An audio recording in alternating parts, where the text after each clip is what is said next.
Jib in the house. Okay, I want to explain something to the young kids, especially black kids in schools who are having problems with English and stuff like that. Okay, what you need to understand is that when you go to school and you're not doing well in English or your vocabulary is low, it's not necessarily your fault. Maybe someone's not explaining something that they should have or should be explaining to you. Sorry about that. That they should be explaining to you. I'm sorry, this is kind of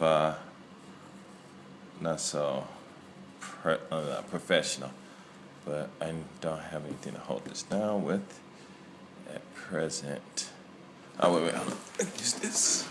Guess this will work. Okay, guess it'll work.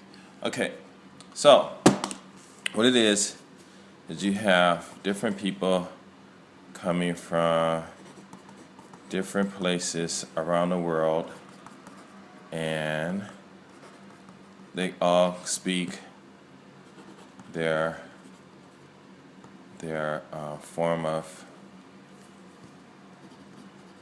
I hope it's New Zealand, hopefully, their own form of English, Canada, and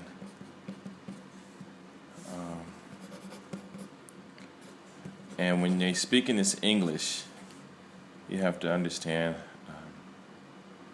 country, north and south, north and south. Okay, you have all these people coming from these different places, and they're all speaking English. And I'm sure everyone's familiar that when these people meet each other and start speaking in the tongue or the language of their communities or towns or cities or states, that sometimes there's going to be some kind of confusion between everyone because no one really understands all the time what the other person is saying. Now, this came really relevant to me when I watched this one couple on YouTube, and it was about Facebook parenting, and this one English couple came on there, and they were talking about it, and they were speaking English, British English, I suppose, and I tell you the truth, it was very difficult to understand what they were saying, and it was almost like they were speaking a totally different language, and there were a lot of people in there saying, hey, why don't you put up in English what you're saying, because no one understands what you're saying, and it was really interesting. Then it dawned on me that because I'm always thinking about, how to study better, faster, easier, and make this education thing seem so, how can I say that?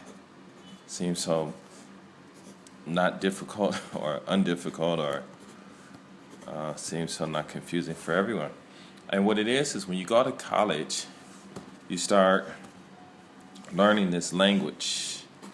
And this language that you learn is actually, to a lot of us, new language. And I like to call it mutual language, or I should say mutual English language. And the reason I say that is because the obvious. Everyone does not understand what people are saying. You go to some neighborhoods, like some brothers came out here and they were speaking in English and everything, and they were using slang and stuff. It was some new stuff I haven't heard. So I just had to ask them, what are you talking about? What do you mean? Can you translate it for me? They looked at me like, oh, it's funny. And I'm like, I'm not joking. I haven't been in the States for a while, so I don't know what people are saying. And so they translated. I was like, okay. So basically what I'm saying is when you go to school and you're learning these new languages and these new vocabulary, I should say, that it's nothing strange. It's just a vocabulary where everyone should learn so that they can understand what you are saying. And that's all you're doing. Now, when you're in your classes and things like that, like I said in one of my other videos, a simple fix for black kids in school or something like that, I forget. But the teachers in these schools should teach young, especially young black kids, that in the language that they're speaking and they should know this language. They should have the teachers. They should have qualified teachers who know the language that these kids are speaking, and have them teach the language in the language that these kids can understand what's going on, because it's not that difficult to explain this stuff. And there's nothing out there that any schools that any of you cannot comprehend. It's just that you have to know to learn a new vocabulary. But to learn the new vocabulary, you learn that so you can talk to other people around the world when you're talking about that one subject. However, to be able to understand what the problems or the situations are, you do not have to know this mutual language. It can be taught in this language. And that's what I'm saying, because most of the people, especially out here, you get these teachers that's coming from, like from the United States, we all have to have a degree. But other teachers coming from different Canada, UK, New Zealand, Australia, places like those, they just need a holiday visa, or holiday visa, something I forget what it's called. Yeah, holiday working visa.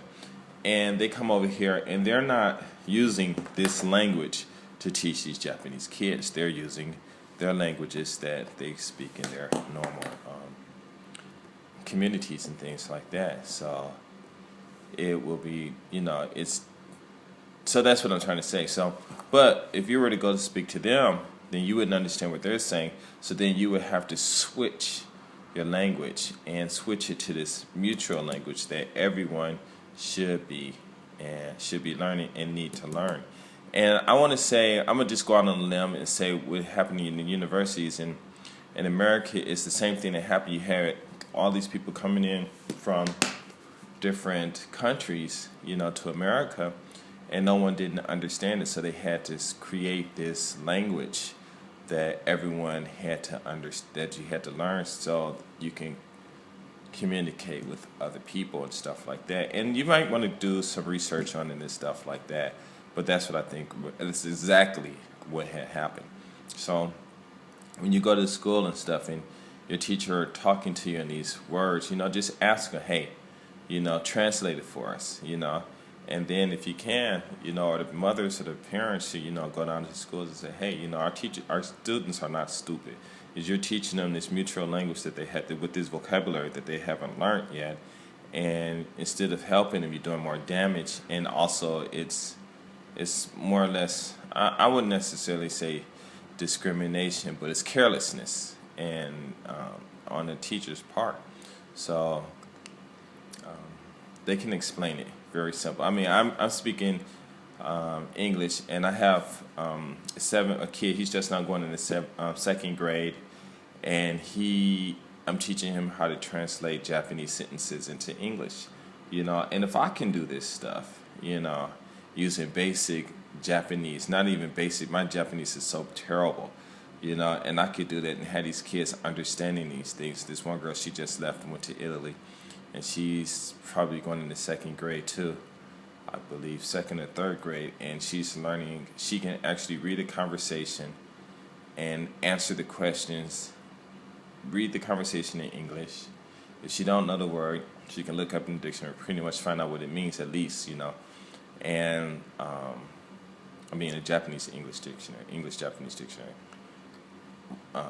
Translated to English, just pretty much translated to English and answer the questions. Now, what I'm saying is, yes, she can translate English sentences into Japanese and then answer the English questions in English. Of course, she's going to use some Japanese until she becomes more fluent and memorize the words and stuff. But I could do that, and I don't use any big terms or anything like that.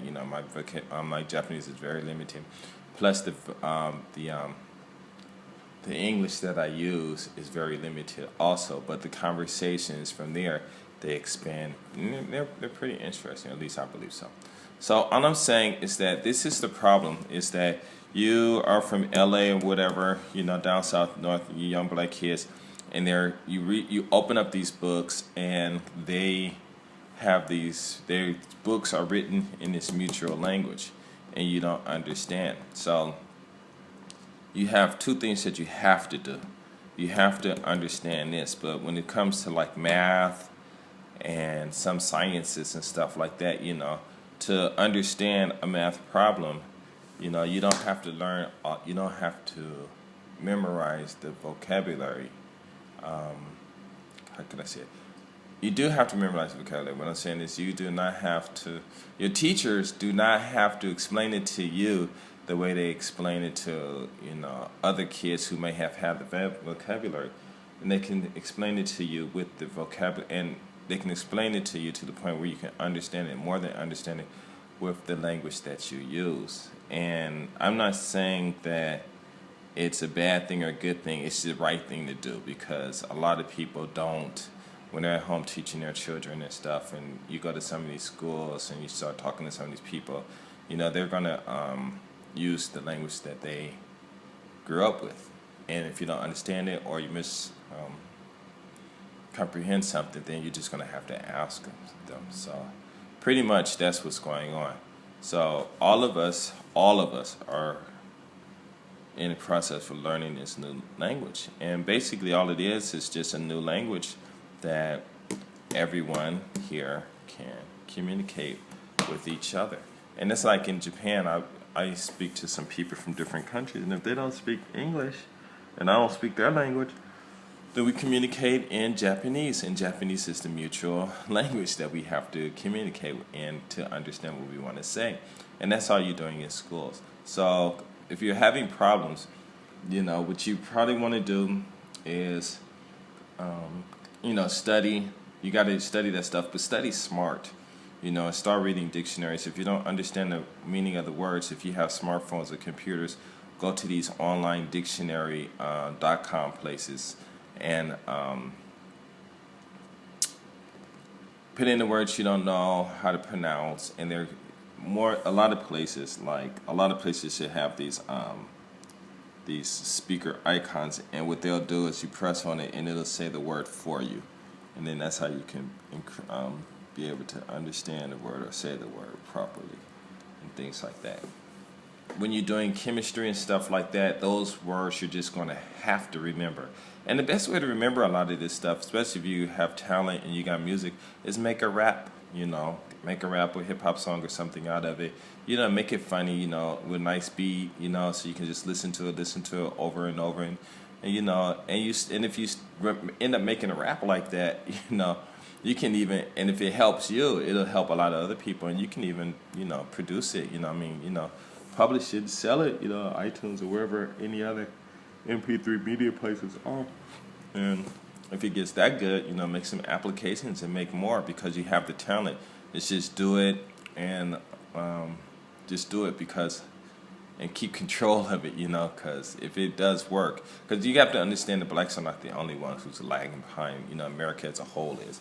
And you got these rich kids out here whose parents are making the kids go to school and stuff, and they got to study hard, and learn all these things, so for whatever reasons. But you're not dumb. Don't think you're dumb. And there's no such thing as hard.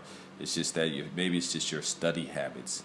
My son, I was talking to the other day, and I had him write like 100, and then all the numbers that goes into 100, as not 500, but as many times as you can, and doing this, this is what he had to do.